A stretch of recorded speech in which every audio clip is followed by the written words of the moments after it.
So today, President Obama spoke at the presidential prayer breakfast. He had a lot to say. We see ISIL, a brutal, vicious death cult that, in the name of religion, carries out unspeakable acts of barbarism. And lest we get on our high horse. Please do get on your high horse when it comes to ISIS, America. Not only America, whole world. If this doesn't warrant a moral high horse, nothing does. Anyone could get on a moral high horse above ISIS, ISIL, whatever it is he wants to tell you. Jeffrey Dahmer, the B2K killers, Karla Homolka, could get on their high horse when speaking to ISIS. And I'd say, yeah, I can see it. Remember that during the Crusades and the Inquisition, people committed terrible deeds in the name of Christ. Okay, a couple of things. Not all Christians are perfect. Jesus was. We've talked about this. According to the historical context, whether you believe in the Judeo-Christian God or not. Not every Muslim is a terrorist. Of course not. Muhammad was. Different starting off point, a little bit. And secondly, to equate the Inquisition, which is terrible, unacceptable, to the retaliatory action of the Crusades is something that people do a lot. They conflate it, removing historical context. I hate that, okay? But creating a moral equivalency between the Christians of today and ISIS is unreal. Is this real life? So this is not unique to one group or one religion. Yes, it is. It is entirely unique to one religion, and specifically right now, one very powerful group in ISIS. It is 100%, statistically, nearly 100, as close as you can get to 100 without being 100% unique. It's opposite day.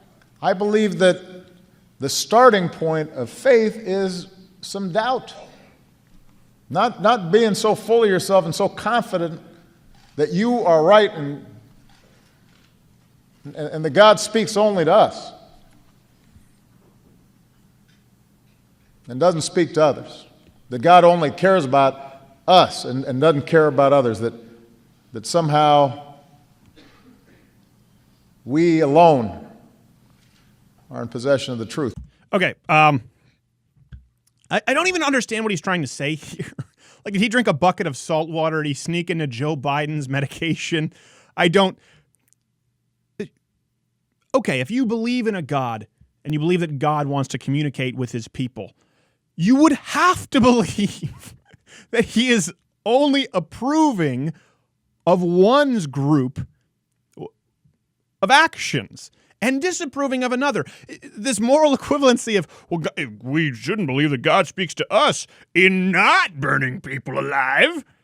And then we're going to say what? He doesn't speak to ISIS? Like he's not telling them, go burn them alive? What? I don't understand what he's saying here. It doesn't make any sense. The overarching principle that he's going with is trying to create a moral equivalency between, namely Christians. He invokes Christ a lot, but everyone else in Islam.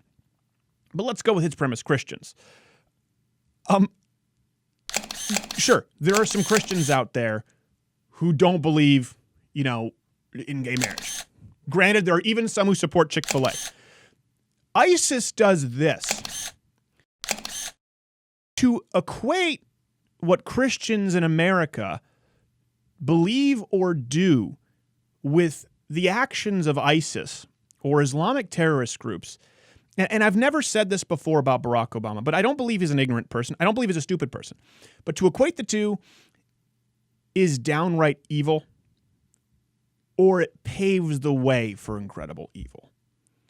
If he actually believes that there is a moral equivalency between buying your coffee at Chick-fil-A because you like where the owner stands, or writing in a ballot saying, hey, I think a marriage should be a man, woman, and child, or saying, hey, I don't think you should be able to abort a baby past a third trimester, if he believes that is on the same moral ground, lest you get on your high horse, as ISIS, that's evil.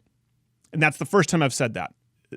It's incredible. This is incredible. You really should watch the whole video. We have it up at louderwithcrowder.com. If you like this video, be sure to subscribe to my YouTube channel. It doesn't cost anything. And if you didn't like this, it doesn't get much better. But if you're ISIS watching, go fornicate yourselves.